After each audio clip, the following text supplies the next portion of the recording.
إن ربك يعلم أنك تقوم أدنى من ثلثي الليل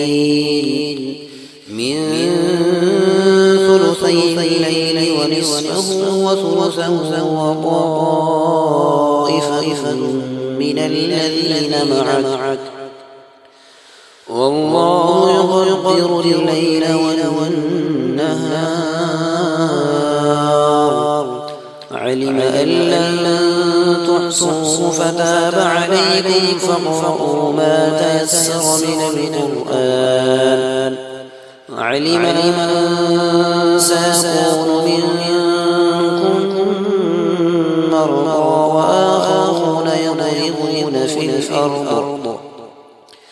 وآخرون يضربون في الأرض يبتغون من فضل الله وآخرون يقاتلون في سبيل الله فاقرؤوا ما تيسر منه وأقيموا الصلاة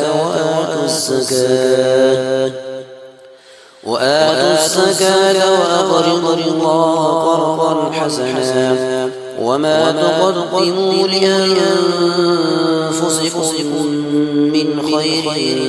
تجدوه عند الله هو خير وأعظم أجرا واستغفروا الله إن الله غفور رحيم.